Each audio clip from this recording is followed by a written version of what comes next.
அன்புள்ள ஆண்டவரே, மீண்டும் உம்முடைய பலத்த கிருபை இந்த வாரத்தின் முதலாவது நாளின் காலை பொழுதிற்குள்ளாய் எங்களை அழைத்து வந்த தயவிற்காய் உம்மை ஸ்தோத்தரிக்கிறோம். வந்திருக்கின்ற எங்கள் ஒவ்வொருவரோடு உம்முடைய கிருபை, உம்முடைய சமாதானம் தங்கியிருந்து எங்களை பாதுகாத்து கொள்ளும். எல்லாவற்றுக்கும் மேலான தேவ ஞானம் எங்களோடு இருந்து எங்களை காத்துக்கொள்ள என் தேவன் அருள் புரியும். துதிக நமக்குமை எல்லாவற்றையும் உம்முடைய திருப்பாதத்தில் ஒப்புக் கொடுக்கிறோம். மீட்பர் இயேசு கிறிஸ்துவின் நாமத்தில் ஜெபிக்கிறேன் நல்ல பிதாவே, ஆமென். அன்பு பிள்ளைகளே, கர்த்தருடைய வார்த்தைகளை கேட்பதற்கு தேவ சமூகத்தில் வந்திருக்கிற உங்கள் அனைவருக்கும் நம் ஆண்டவரும் இரட்சகருமாய் இருக்கிற இயேசு கிறிஸ்துவின் பரிசுத்த நாமத்தில் இந்த ஞாயிற்றுக்கிழமையின் காலையின் வாழ்த்துக்களை தெரிவித்துக் கொள்கிறேன். வந்திருக்கின்ற உங்கள் அனைவரோடும் தேவ கிருபையின் சமாதானமும் தங்கியிருந்து இந்த நாளின் நல்வாழ்த்துக்களை தெரிவித்துக் கொள்வதில் மிகுந்த மகிழ்ச்சி அடைகிறேன். கர்த்தர் நம்மோடு இருப்பாராக. இன்றைக்கு நாம் தேவ வார்த்தைகளை கேட்பதற்கு தேவ சமூகத்தில் வந்திருக்கிற நம் ஒவ்வொருவருக்குள்ளும் தேவ சமாதானம் தங்கியிருக்கும்படியாய் ஆண்டவருடைய சமூகத்தில் நம்மை ஒப்புக் கொடுப்போம். இன்றைக்கு ஆண்டவர் ஒரு கூட்டத்தை தமக்கென்று தெரிந்து கொண்டிருக்கிறார்.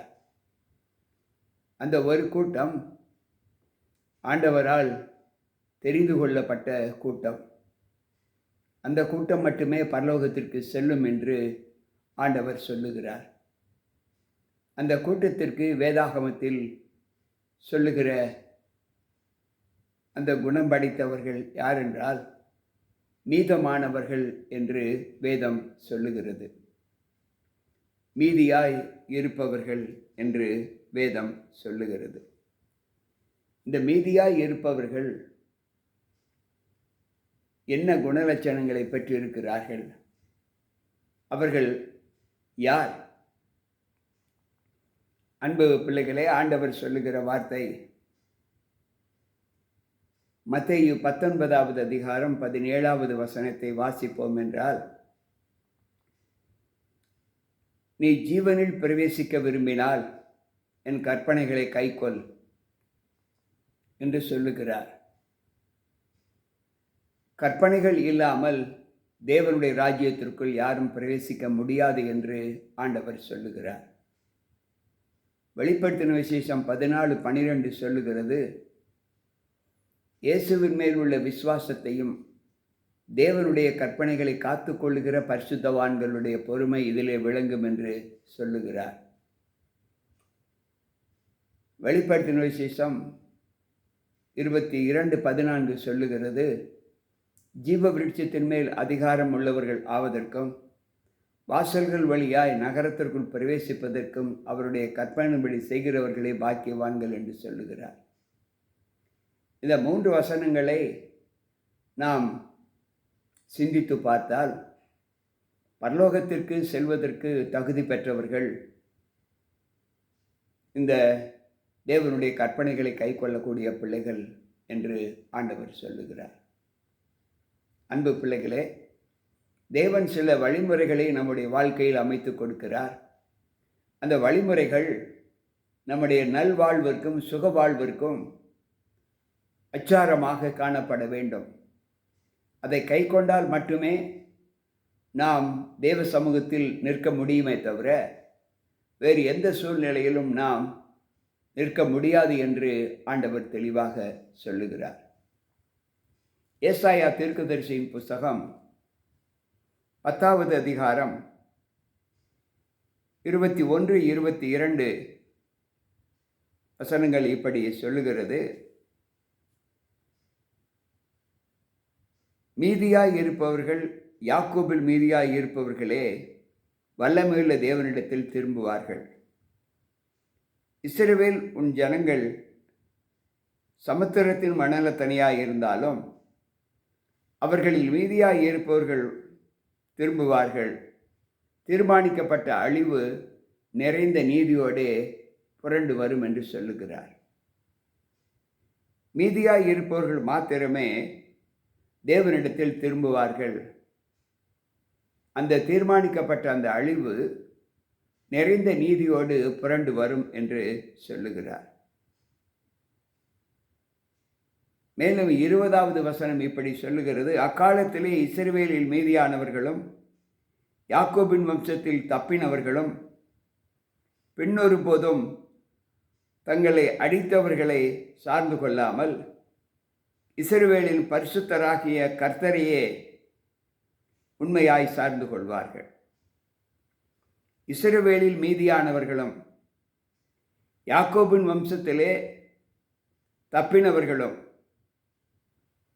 பின் ஒருபோதும் தங்களை அடித்தவனை சார்ந்து கொள்ளாமல் இஸ்ரவேலில் பரிசுத்தராகிய கர்த்தரையே உணர்ந்து கொள்வார்கள், உண்மையாய் சார்ந்து கொள்வார்கள் என்று இந்த வேதம் சொல்லுகிறது.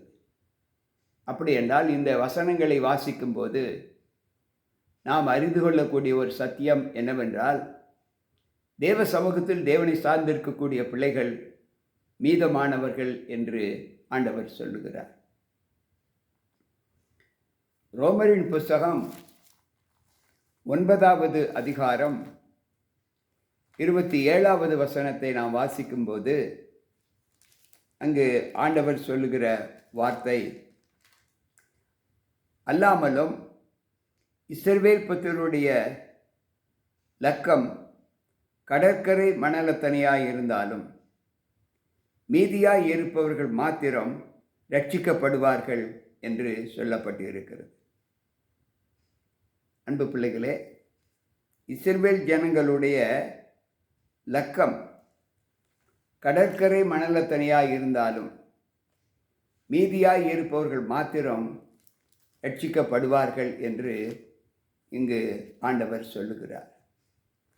அப்படி என்றால் இந்த மீதியாய் இருப்பவர்கள் மட்டுமே தேவனுடைய ராஜ்யத்திற்குள் செல்லுவார்கள் என்று ஆண்டவர் சொல்லுகிறார்.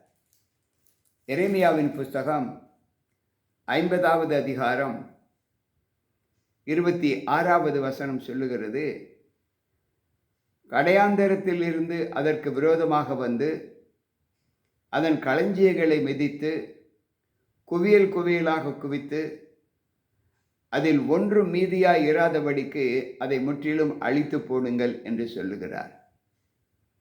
யாரும் தப்பி போக விடாதபடிக்கு அதை அழித்து போடுங்கள், எதுவும் தப்ப விடாதபடிக்கு அழித்து போடுங்கள் என்று சொல்லுகிறார். அப்படி என்றால் இந்த மீதியான பிள்ளைகள் யார் என்றால் தப்பினவர்கள், அவர்கள் தேவனுக்கென்று சார்ந்து நின்றவர்கள், அவர்களை யாராலும் அடக்க முடியாது, கர்த்தரை மட்டும் நம்பி ஜீவிக்கிற பிள்ளைகள் அவர்கள் என்று இந்த வசனம் ஏசாயா 50:26 சொல்லுகிறது. யோவேலின் புஸ்தகத்தை நாம் வாசிக்கும்போது யோவேல் 2வது அதிகாரம் 32வது வசனத்தை வாசிக்கும்போது அங்கு ஆண்டவர் சொல்லுகிற வார்த்தை என்ன என்றால், அப்பொழுது கர்த்தருடைய நாமத்தை தொழுது கொள்ளுகிற எவனோ அவன் ரட்சிக்கப்படுவான். கர்த்தர் சொன்னபடி சீயோன் பர்வதத்திலும் எருசலேமிலும் கர்த்தர் வரவழைக்கும் மீதியாய் இருப்பவர்களிடத்திலும் ரட்சிப்பு உண்டாயிருக்கும். கடைசி நாட்களில் கர்த்தருடைய பெரிதும் பயங்கரமான நாள் வரும் முன் இந்த லோகத்தில் தேவனால் படைக்கப்பட்ட சூரிய சந்திரன் நட்சத்திரங்கள் எல்லாம் ஒளியக்கூடாது, இரத்தமாக மாற்றப்பட்டுவிடும். அப்பொழுது கர்த்தருடைய நாமத்தை தொழுது கொள்ளுகிறவன் எவனோ அவன் ரட்சிக்கப்படுவான். கர்த்தர் சொன்னபடி சீயோன் பர்வதத்தில் எருசலேமில் கர்த்தர் வரவழைக்கும் மீதியாய் இருப்பவர்களிடத்தில் மாத்திரம் ரட்சிப்பு உண்டாயிருக்கும் என்று சொல்லுகிறார். அன்பு பிள்ளைகளே, வேத வார்த்தை நமக்கு சொல்லுகிற சத்தியம் என்னவென்றால், மீதியாய் இருப்பவர்களிடத்தில் மாத்திரம் ரட்சிப்பு உண்டாகும். இன்றைக்கு ஒவ்வொரு நாளும் நாம் தேவ சமூகத்தில் நாடி வேண்டுவதெல்லாம் பரலோகத்திற்கு செல்ல வேண்டும் என்பதுதான். இது எல்லா கிறிஸ்தவர்களுடைய விண்ணப்பங்கள். ஆனால் எல்லோரும் அந்த இடத்தில் செல்ல முடியுமா என்றால் இல்லை, செல்ல முடியாது. ரோமர் 9:6 இப்படி சொல்லுகிறது, தேவ வசனம் அவமாய் போயிற்று என்று சொல்லக்கூடாதே. ஏனென்றால் இஸ்ரவேல் வம்சத்தார் எல்லோரும் இஸ்ரவேலர் அல்லவே என்று அங்கு பவுல் சொல்லுகிறார். கிறிஸ்துவை ஏற்றுக்கொண்டவர்கள், அதன்படி நடப்பவர்கள், அவருடைய சொல்லுக்கு கீழ்ப்படிந்து நடக்கக்கூடிய பிள்ளைகள் மட்டுமே அந்த மீதியாக இருக்கக்கூடிய அந்த பட்டியலில் இடம் பெறுவார்கள். வேதாகமம் இப்படி சொல்லுகிறது. மத்தேயு 20:16, மத்தேயு 22:14 இந்த வசனங்களிலே அழைக்கப்பட்டவர்களோ அநேகர், தெரிந்து கொள்ளப்பட்டவர்களோ சிலர் என்று சொல்லுகிறார். அன்பு பிள்ளைகளே, இன்றைக்கு நாம் நம்முடைய ஜீவிதத்திலே ஆண்டவருக்கு சாட்சியாக வாழ வேண்டும் என்று விரும்புகிற ஒரு அனுபவம் நமக்குள்ளாக காணப்படும் என்று நாம் நினைத்தால், அந்த வார்த்தையின்படி நாம் நடப்பதற்கான பலத்தை ஆண்டவர் நமக்கு கொடுப்பேன் என்று சொல்லுகிறார். ரோமரின் புஸ்தகம் 15-11 அதிகாரம் 5வது வசனம் இப்படி சொல்லுகிறது, அப்படி போல இக்காலத்திலேயும் கிருபையினாலே உண்டாகும் தெரிந்து கொள்ளுதல்படி ஒரு பங்கு மீதியாய் இருக்கும் என்று சொல்லுகிறார். அக்காலத்தில் இருந்தது போல இக்காலத்திலேயும் தேவனால் தெரிந்து கொள்ளப்பட்ட ஒரு பங்கு மீதியாய் இருக்கும் என்று சொல்லுகிறார். அந்த பங்கு மட்டும்தான், அந்த மீதியாய் இருக்கக்கூடிய கூட்டம் மட்டும்தான் தேவனுக்கு உகந்த பிரியமான அவர் ராஜ்யத்தில் வாசம் பண்ணுகிற கூட்டம் என்று ஆண்டவர் சொல்லுகிறார். அன்பு பிள்ளைகளே, சற்று யோசிப்போம். நம்முடைய வாழ்க்கையில் நாம் தேவனுக்கு கீழ்ப்படிந்து நடக்கிற ஒரு அனுபவத்தை ஆண்டவர் ஏன் அந்த சிறு கூட்டத்திற்கு மட்டும் கொடுத்திருக்கிறார் என்றால், நாம் சற்று யோசிக்க வேண்டும். என்ன ஆண்டவர் நமக்கு கொடுத்திருக்கிறார் என்பதை நாம் யோசித்து பார்த்தால், ஆண்டவரால் தெரிந்து கொள்ளப்பட்ட ஒரு அனுபவத்தை நாம் சற்று எப்படி விளக்க வேண்டும் என்று ஆண்டவர் சொல்லுகிறார். இங்கு எரேமியா தீர்க்கதரிசியின் புஸ்தகம் 20வது அதிகாரத்திலே நாம் வாசிக்கக்கூடிய சத்தியம் என்ன என்றால், தேவ வார்த்தைகள் நம்முடைய எல்லா ஜீவிதத்திலேயும் நமக்கு எப்படி பலத்தை கொடுக்கிறது என்பதை நாம் யோசித்து பார்ப்போம். ஆண்டவர் சொல்லுகிறார், எரேமியாவின் புஸ்தகம் 20வது அதிகாரம் 12வது வசனம், ஆனாலும் நீதிமானை சோதித்தறிந்து உள்ளம் திரியங்களையும் இருதயத்தையும் பார்க்கிற சேனைகளின் கர்த்தாவே, நீர் அவர்களுக்கு நீதியை சரி கட்டுகிறதை காண்பேன், என் காரியத்தை உம்மிடத்தில் சாட்டிவிட்டேன் என்று சொல்லுகிறார். நான் நீதியை சரி கட்டுகிற காலத்தை நான் பார்ப்பேன்.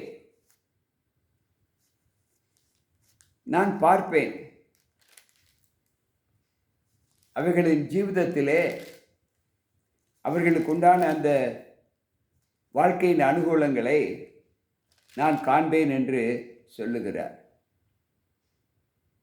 எனவே தேவ வார்த்தைகளுக்கு பிரியமற்ற நடக்கக்கூடிய பிள்ளைகளை ஆண்டவர் சொல்லுகிறார், நீ அவைகளை நீ ஏற்றுக்கொண்டு நடந்தால் மட்டுமே தேவனுக்கு பிரியமான ராஜ்யத்திலே நீ சேருவாய், மற்றபடி உன்னால் சேர முடியாது என்று ஆண்டவர் சொல்லுகிறார். ஏன் சேர முடியாது? ஆண்டவர் ஏன் தம்மால் படைக்கப்பட்ட அந்த மக்களை பகுதி பேர் அவருக்குரியவர்களும் பகுதி பேர் இந்த பூமிக்குரியவர்களுமாக மாற்றுவதற்கு என்ன காரணம்? அன்பு பிள்ளைகளை, வேதம் சொல்லுகிறது கீழ்ப்படியாமை, செவிகொடாமை. அங்கு இஸ்ரவேல் ஜனங்களை குறித்து ஆண்டவர் சொல்லும்போது, இங்கு எசேக்கியேல் 3வது அதிகாரம் 7வது வசனத்தை நாம் வாசித்து பார்ப்போம் என்றால், அங்கு ஆண்டவர் சொல்லுகிறார், இஸ்ரவேல் வீட்டாரோவெனில் உனக்கு செவி கொடுக்க மாட்டார்கள், எனக்கே செவி கொடுக்க மாட்டோம் என்கிறார்களே. இஸ்ரவேல் வம்சத்தார் அனைவரும் கடினமான நெற்றியும் முரட்டாட்டமும் இருதயமுள்ள பிள்ளைகள் என்று சொல்லுகிறார். இஸ்ரவேல் வம்சத்தார் அனைவரும் கடினமான நெற்றியும் முரட்டாட்டம் உள்ள பிள்ளைகள், அவர்கள் உனக்கு செவி கொடுக்க மாட்டார்கள் என்று அங்கு ஆண்டவர் சொல்லுகிறார். எனக்கு பிரியமான தேவ பிள்ளைகளே, நாம் சற்று ஜீவிதத்தின் நாட்களை நாம் ஆண்டவருக்கு எப்படி ஒப்புக் கொடுப்போம்? நாம் செவிகொடாத அனுபவத்தை பெற்றிருக்கிறோம் என்று ஆண்டவர் சொல்லுகிறார். சங்கீதக்காரர் சொல்லும்போது 56வது சங்கீதம் 5வது வசனத்தை, நித்தமும் என் வார்த்தைகளை புரட்டுகிறார்கள், எனக்கு தீங்கு செய்வதே அவர்கள் முழு எண்ணமுமாய் இருக்கிறது. நித்தமும் என்னுடைய வார்த்தைகளை புரட்டுகிறார்கள், அவர்கள் தீங்கு செய்வதே நித்தமும் அவர்களுடைய எண்ணமாய் இருக்கிறது என்று சொல்லுகிறார். தேவனுக்கு கீழ்ப்படியாமல் இருப்பது அவர்களுடைய எண்ணம். இது எப்பொழுதிருந்து என்றால், எரேமியா 22:21 சொல்லுகிறது, நீ சுகமாய் வாழ்ந்திருக்கையில் நான் உனக்கு சொன்னேன், நீ கேளேன் என்றாய்.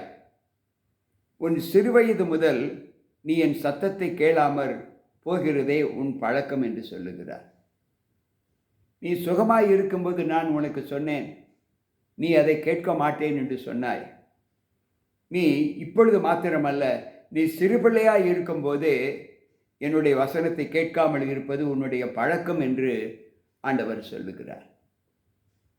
ஆண்டவர் இப்படி நம்மை குறித்து சொல்லுகிற இந்த அபத்தத்திற்கு என்ன காரணம்? நாம் என்ன அவ்வளவு பெரிய பாவத்தை செய்துவிட்டோம் என்றால், அன்பு பிள்ளைகளே, ஆண்டவர் நம்மை தெரிந்து கொண்ட விதம், நம்மை பிரித்தெடுத்த விதம் எப்படி என்பதை நாம் சற்று யோசித்து பார்க்க வேண்டும். லேவியராகம புஸ்தகத்தில் 20வது அதிகாரம் 26வது வசனம் இப்படி சொல்லுகிறது, கர்த்தராகிய நான் பரிசுத்தராய் இருக்கிறது போல நீங்களும் எனக்கேற்ற பரிசுத்தவான்களாய் இருப்பீர்களாக. நீங்கள் என்னுடையவர்களாய் இருக்கும்படி மற்ற ஜனங்களிலிருந்து உங்களை நான் பிரித்து எடுத்தேன் என்று சொல்லுகிறார். நான் பரிசுத்தராய் இருக்கிறது போல நீங்களும் பரிசுத்தராய் இருங்கள். நீங்கள் என்னுடையவர்களாய் இருக்கும்படிக்கு எனக்கு ஏற்ற பரிசுத்தவான்களாய் இருக்க வேண்டும். எனவே தான் மற்ற ஜனங்களை விட்டு உங்களை தனியாக பிரித்து எடுத்தேன் என்று சொல்லுகிறார். அன்பு பிள்ளைகளை, அப்படி என்றால் மீதியாய் இருப்பவர்களுடைய குணம் ஆண்டவருடைய ராஜ்யத்திற்கு உகந்த குணங்களை பெற்றிருக்க வேண்டும். எனவே தான் ஆண்டவர் நம்மை பிரித்து எடுத்தேன் என்று சொல்லுகிறார். அன்பு பிள்ளைகளே, இந்த உணர்வுகளிலிருந்து நாம் கற்றுக்கொள்ளக்கூடிய பாடம் என்ன? இன்றைக்கு ஆண்டவர் சொல்லுகிற வார்த்தை, உபாகம புஸ்தகம் 7வது அதிகாரம் 7வது வசனத்தை வாசிப்போம் என்றால், சகல ஜனங்களிலும் நீங்கள் திரட்சியான ஜனம் என்று கர்த்தர் உங்கள் மீது அன்பு வைக்காமல் உங்களை தெரிந்து கொள்ளவில்லை, நீங்கள் சகல ஜனங்களிலும் கொஞ்சமாய் இருந்தீர்கள் என்று சொல்லுகிறார். அன்பு பிள்ளைகளே, நான் முன்பு உங்களுக்கு சொன்னேன், அழைக்கப்பட்டவரோ அநேகர், தெரிந்து கொள்ளப்பட்டவர்களோ சிலர் என்று சொன்னேன். ஆண்டவர் பெரும் கூட்டத்தை நம்பி அவர் வரவில்லை. நீங்கள் மிகுதியான பிள்ளைகள் என்று நான் தெரிந்து கொண்டு உங்களை நான் அன்பு கூறவில்லை. நீங்கள் சகல ஜனங்களிலும் கொஞ்சமாய் இருந்தீர்கள். ஏனென்றால் நான் மற்ற மக்களை உங்களிடத்திலிருந்து அவர்களை பிரித்து விட்டேன். நீங்கள் எனக்கு உரியவர்கள், அவர்கள் வேறு யாருக்கோ உரியவர்கள் என்று ஆண்டவர் சொல்லுகிறார். அப்படி என்றால் நாம் ஜனக்கூட்டத்திலிருந்து பிரித்து எடுக்கப்பட்ட ஒரு விசேஷ பிள்ளைகள் என்று வேதம் சொல்லுகிறது. உபாகமம் 14:2 இப்படி சொல்லுகிறது, நீங்கள் உங்கள் தேவனாகிய கர்த்தருக்கு பரிசுத்தமான ஜனங்கள், பூமியின் மீதெங்கும் உள்ள எல்லா ஜனங்களிலும் உங்களை மட்டும் கர்த்தர் தமக்கு சொந்தமான ஜனங்களாக தெரிந்து கொண்டார். அன்பு பிள்ளைகளே, அவர் நம்மை பிரித்து எடுத்ததற்கு காரணம் என்னவென்றால், பிரித்து எடுக்கப்பட்ட இந்த மீதமான பிள்ளைகள் அவருக்கு சொந்தமான ஜனங்கள் என்று அவர் தெரிந்து கொண்டார். இன்றைக்கு அநேகர் சொல்லுகிறோம், தேவ சமூகத்தில் எவ்வளவு பெரிய கூட்டம், எவ்வளவு பெரிய திருச்சபை, ஒரு நாளில் 3 விதமான ஆராதனைகள் நடக்கிறது என்று சொல்லுகிறோம். அன்பு பிள்ளைகளே, இதை குறித்து ஆண்டவருக்கு அக்கறை இல்லை. இதை குறித்து அவர் பெருமிதம் கொள்ள மாட்டார். ஏனென்றால் யாத்திரையாகமம் 23:2 சொல்லுகிறது, திரளான பேர்களை தீமை செய்வதற்கு நீங்கள் பின்பற்றாது இருக்க வேண்டாம். தீமை செய்கிறவர்கள் திரளான பேர்களாய் இருப்பார்கள், அவர்களை பின்பற்ற வேண்டாம் என்று ஆண்டவர் சொல்லுகிறார். அன்பு பிள்ளைகளே, மிகுதியான பிள்ளைகளுடைய பட்சத்தில் நீ ஒரு நாளும் சார்ந்து உத்தரவு சொல்லக்கூடாது என்று சொல்லுகிறார். இந்த கடைசி காலத்தில் ரட்சிப்பின் அனுபவத்திற்குள் கடந்து சென்ற பிள்ளைகளுடைய இலக்கம் எப்படி இருந்தது என்று நாம் யோசித்து பார்ப்போம். நோவாவின் காலத்தில் ரட்சிக்கப்பட்ட இலக்கம் கொஞ்சம் பேர்தான். இன்றைக்கும் தேவனுடைய வருகை நாட்களில் ரட்சிக்கப்படக்கூடிய கூட்டம் கொஞ்சம் பேர்தான். அன்பு பிள்ளைகளே, அந்த கொஞ்சம் பேர் என்ன குணத்தை பெற்றிருப்பார்கள்? ஆண்டவர் சொல்லுகிறார், கற்பனைகளுக்கு பயப்படுவார்கள். திருவசனத்தை அவமதிக்கிறவன் நாசமடைவான், கற்பனைகளுக்கு பலனடைகிறவனோ பலப்படுவான் என்று சொல்லுகிறார். நீதிமொழிகள் 13:13. மேலும் அவர் சொல்லுகிறார், கிறிஸ்துவை உடையவர்கள் தங்கள் மாமிசத்தின் ஆசை இச்சைகளை சிலுவையில் அறைந்து விட்டார்கள். கலாத்தியர் 5:24 சொல்லுகிறார். எனக்கு பிரியமான தேவ பிள்ளைகளே, ஆண்டவருடைய வார்த்தை நமக்கு சொல்லுவது என்ன? நாம் தேவனுக்கு பயப்படுகிற ஒரு அனுபவத்தை பெற்றிருக்க வேண்டும். ஆண்டவருடைய பிள்ளைகள் கர்த்தருடைய வசனத்திற்கு பயந்து நடுங்குகிற பிள்ளைகளாக இருக்கிறார்கள். தங்களுடைய மாம்சத்தின் ஆசை இச்சைகளை சிலுவையில் அறைந்து விட்டார்கள். அடுத்து அவர் சொல்லுகிற வார்த்தை, அவர்கள் என்னுடைய வார்த்தைகளுக்கு செவி கொடுப்பார்கள், என்னுடைய வார்த்தைகளை கேட்டு மகிழ்வார்கள். சகரியா 7:12-13 சொல்லுகிறது, நான் கூப்பிட்ட போது அவர்கள் எப்படி செவி கொடாமல் போனார்களோ அப்படியே அவர்கள் கூப்பிட்ட போதும் நானும் கேளாமல் இருந்தேன் என்று கர்த்தர் சொல்லுகிறார். அன்பு பிள்ளைகளே, தேவனுடைய வார்த்தைகளை, என் வசனத்திற்கு நடுங்குகிறவனையே நான் நோக்கி பார்ப்பேன் என்று ஏசாயா 66:3 நாம் வாசிக்கிறோம். என் வசனத்துக்கு நடுங்குகிறவனை என் கண்கள் நோக்கி பார்க்கும் என்று சொல்லுகிறார். 4வது குணம் என்னவென்றால், தேவனுடைய வார்த்தைகளை ஏற்றுக்கொள்கிற பிள்ளைகள் மன்னிக்கின்ற குணத்தை பெறுவார்கள். மத்தேயு 18:35 இப்படி சொல்லுகிறது, நீங்கள் அவனவன் தன் சகோதரனுடைய தவறுகளை மனப்பூர்வமாய் மன்னியாவிட்டால் பரலோகத்தில் இருக்கிற உங்கள் பிதாவும் உங்களுக்கு மன்னிக்க மாட்டார் என்று ஆண்டவர் சொல்லுகிறார். அன்பு பிள்ளைகளே, இந்த மீதமானவர்களுடைய கூட்டத்தில் நாம் இருக்க வேண்டுமென்றால் இந்த 4 குணங்களை பெற்றிருக்க வேண்டும். தேவனுடைய வார்த்தைகளுக்கு செவி கொடுத்தல், தேவனுடைய பிரமாணங்களை கைக்கொள்ளுதல், மன்னிப்பை கொடுத்தல், அவருடைய ராஜ்யத்திற்கு உகந்த ஒரு குணலட்சணத்தை, மாமிசத்தின் பலவீனங்களை சிலுவையில் அறிந்திருக்க வேண்டும். இந்த குணங்களை பெற்றவர்கள்தான் மீதமானவர்கள் என்று வேதம் சொல்லுகிறது.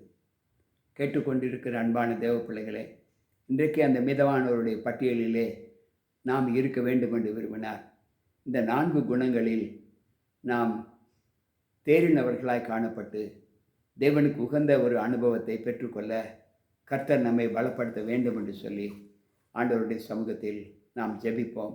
கர்த்தர் நம்மோடு இருப்பாராக. ஆமென். அன்புள்ள ஆண்டவரே, மீண்டும் உம்முடைய சப்தத்தை கேட்ட எங்கள் ஒவ்வொருவருக்குள்ளும் உம்முடைய கிருபை இருந்து பாதுகாத்து நல்ல ஈவுகளினாலே நாங்கள் உம்மால் தேற்றப்பட்ட பிள்ளைகளாய் காணப்பட எங்களை ஒப்புக் கொடுக்கிறோம். நம்முடைய குடியிருப்போ பரலோகத்தில் இருக்கிறது என்று சொன்னீரே. ஆம் ஆண்டவரே, அந்த கூட்டத்திலே கேட்டுக்கொண்டிருக்கிற நாங்களும் உம்முடைய சமூகத்தில் வருவதற்கு எங்களுக்கு நல்ல எச்சரிப்பின் சப்தத்தை கொடுத்தீர். இதை கேட்டு இதில் பலனடையக்கூடிய பிள்ளைகளாய் எங்களை உம்முடைய சமூகத்தில் ஒப்புக் கொடுக்கிறோம். எங்களுடைய மாமிசத்தின் சகல பலவீனங்களிலும் இச்சைகளிலும் நாங்கள் எங்களை நீக்கி கர்த்தருக்கு பிரியமான பிள்ளைகளாக உம்முடைய சமூகத்தில் எங்களை ஒப்புக் கொடுக்க எங்களை உம்முடைய திரு சமூகத்தில் ஒப்புக் கொடுக்கிறோம். காத்துக்கொள்ளும், பலப்படுத்தும். மீட்பர் இயேசு கிறிஸ்துவின் நாமத்தில் ஜெபிக்கிறேன் நல்ல பிதாவே, ஆமென். அன்பு பிள்ளைகளே, கேட்ட வார்த்தைகள் உங்களுடைய ஆவிக்குரிய வாழ்க்கைக்கு மிகுந்த பிரயோஜனம் உள்ளதாக இருக்கும் என்று கர்த்தருக்குள் நம்புகிறேன். மீண்டும் நாளை சந்திப்போம். உங்கள் போதகர் ஜி.கே. ராபர்ட். கர்த்தர் நம்மோடு இருப்பாராக. ஆமென்.